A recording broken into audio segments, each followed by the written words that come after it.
संसार में किसी का कुछ नहीं। खामखा अपना समझना मूर्खता है, क्योंकि अपना होते हुए भी कुछ भी अपना नहीं होता।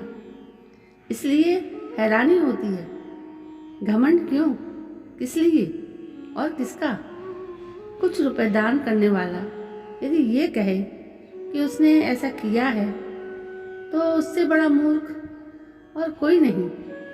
और ऐसे भी हैं जो हर महीने लाखों का दान करते हैं, लेकिन उसका जिक्र तक नहीं करते और ना ही करने देते।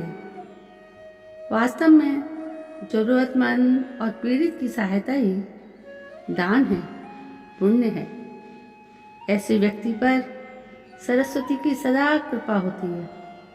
पर क्या किया जाए, देवताओं तक को अभिमान हो जाता है और उनके अभिमान को दूर करने के लिए परमात्मा को ही कोई उपाय करना पड़ता है। गरुड़, सुदर्शन चक्र तथा सत्यभामा को भी अभिमान हो गया था और भगवान श्री कृष्ण ने उनके अभिमान को दूर करने के लिए श्री हनुमान जी की सहायता ली थी। श्री कृष्ण ने अपनी पत्नी सत्यभामा को स्वर्ग से पारिजात लाकर दिया था और वो इसलिए अपने आप को श्री कृष्ण की अत्यंत प्रिया और अति सुंदर मानने लगी थी। सुदर्शन चक्र को ये अभिमान हो गया था कि उसने इंद्र के वज्र को निष्क्रिय कर दिया था। वो लोकालोक के अंधकार को दूर कर सकता है। भगवान श्री कृष्ण अंततः उसकी ही सहायता लेते हैं। गरुड़ भगवान कृष्ण का वाहन था। वो ये समझता था कि भगवान मेरे सिवा कहीं जा ही नहीं सकते, इसलिए कि मेरी गति का कोई मुकाबला नहीं कर सकता। भगवान अपने भक्तों का सदा कल्याण करते हैं, इसलिए उन्होंने हनुमान जी का स्मरण किया। तत्काल हनुमान जी द्वारिका आ गए। जान गए श्री कृष्ण ने क्यों बुलाया है। श्री कृष्ण और श्री राम दोनों एक ही हैं, वो ये भी जानते हैं। इसलिए सीधे राज दरबार नहीं गए, कुछ कौतुक करने के लिए उद्यान में चले गए।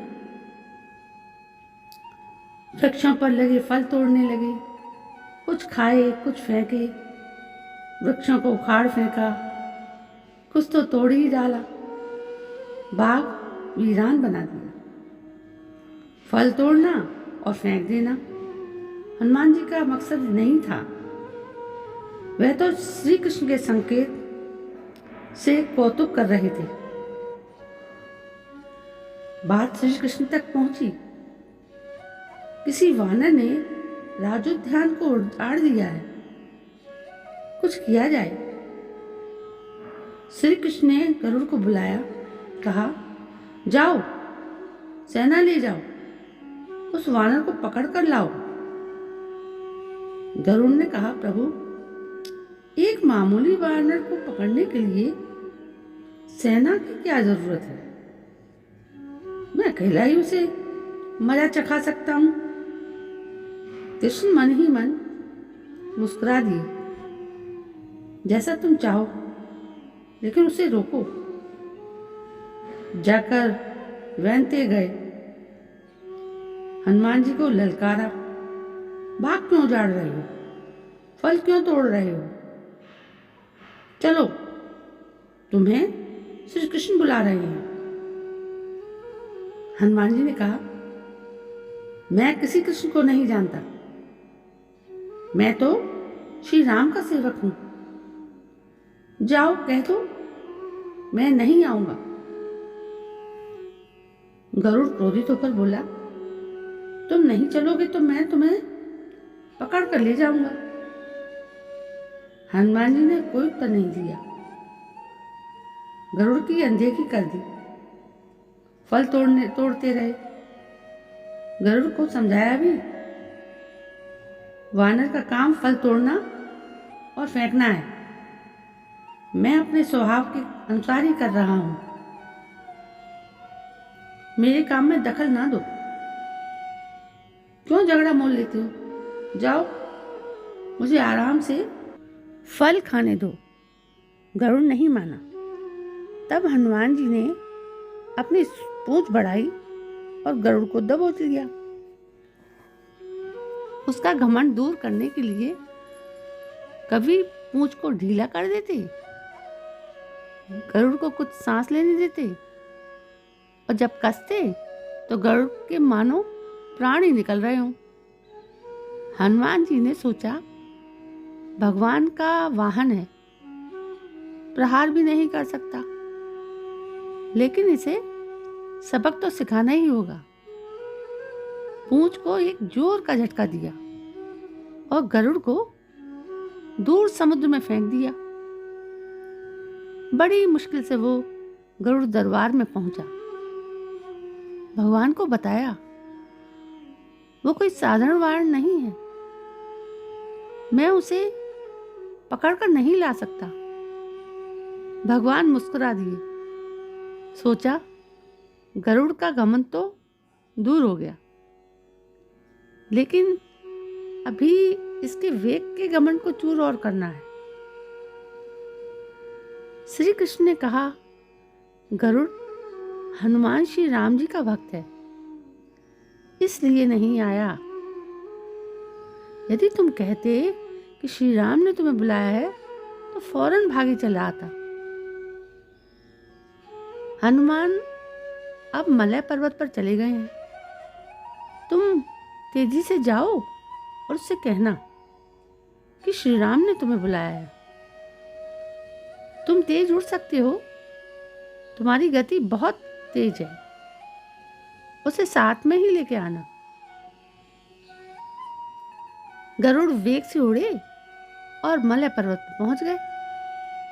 हनुमान जी से क्षमा मांगी, कहा भी कि श्री राम ने आपको याद किया है, अभी आओ मेरे साथ, मैं तुम्हें अपनी पीठ पर बिठाकर मिनटों में द्वारिका ले जाऊंगा। तुम खुद चलोगी तो देर हो जाएगी, मेरी गति बहुत तेज है, तुम मुकाबला नहीं कर सकते। हनुमान जी मुस्कुराए और भगवान की लीला समझ गए। कहा, तुम जाओ, मैं तुम्हारे पीछे ही आ रहा हूं। द्वारका में श्री कृष्ण राम रूप धारण कर सत्यभामा को सीता बना सिंहासन पर बैठ गए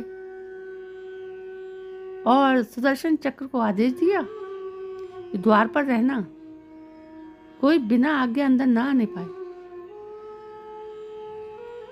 श्री कृष्ण समझते थे कि श्री राम का संदेश सुनकर तो हनुमान जी एक पल भी रुक नहीं सकते, अभी आते ही होंगे। गरुड़ को तो हनुमान जी ने विदा कर दिया और स्वयं उससे भी तीव्र गति से उड़कर गरुड़ से पहले ही द्वारका पहुंच गए। दरबार के द्वार पर सुदर्शन ने उन्हें रोका, कहा, बिना आज्ञा अंदर जाने की मनाही है। जब श्री राम बुला रहे हों तो हनुमान जी विलंब सहन नहीं कर सकते थे। सुदर्शन को पकड़ा और मुंह में दबा लिया। अंदर गए। सिंहासन पर श्री राम और सीता जी बैठे थे। हनुमान जी समझ गए। श्री राम को प्रणाम किया और कहा, प्रभु आने में देर तो नहीं हुई। साथ ही कहा, प्रभु माँ कहाँ है? आपके पास आज ये कौन दासी बैठी हैं?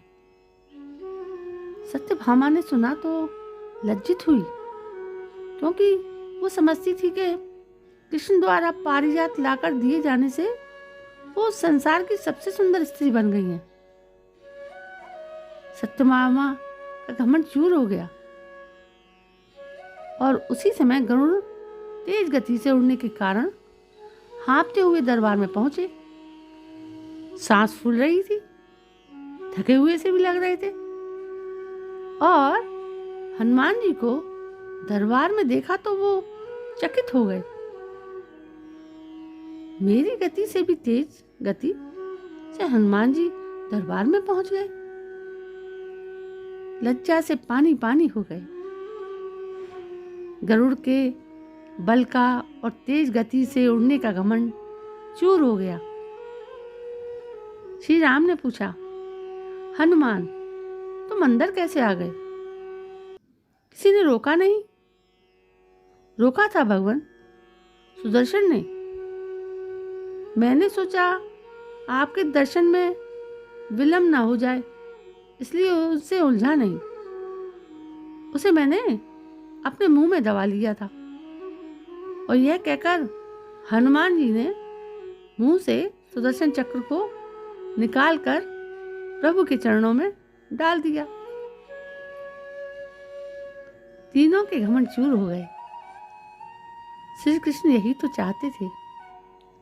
श्री कृष्ण ने हनुमान जी को गले से लगाया। हृदय से हृदय की बात हुई और उन्हें विदा किया। परमात्मा अपने भक्तों में, अपने निकटस्थों में अभिमान रहने नहीं देते। श्री कृष्ण सत्यभामा, गरुड़ और सुदर्शन चक्र का घमंड दूर ना करते तो परमात्मा के निकट वो रह नहीं सकते थे। और परमात्मा के निकट रह ही वह सकता है जो मैं और मेरी से परे है। श्री राम से जुड़े व्यक्ति में कभी अभिमान हो ही नहीं सकता। ना श्री राम में अभिमान था, ना उनके भक्त हनुमान में। ना श्री राम ने कहा कि मैंने किया और ना हनुमान जी ने ही कहा कि मैंने किया। इसलिए दोनों एक हो गए, ना अलग थे ना अलग रहे। तो दोस्तों, कैसी लगी आपको ये कहानी? यदि ये कहानी आपको पसंद आई हो तो प्लीज़ मेरे इस चैनल को सब्सक्राइब करें, लाइक करें, शेयर करें और कमेंट भी करें। कल मैं फिर हाजिर होती हूँ आपके सामने एक नई कहानी, एक नए जोश के साथ। तब तक के लिए मुझे आज्ञा दीजिए। जय हिंद, जय भारत।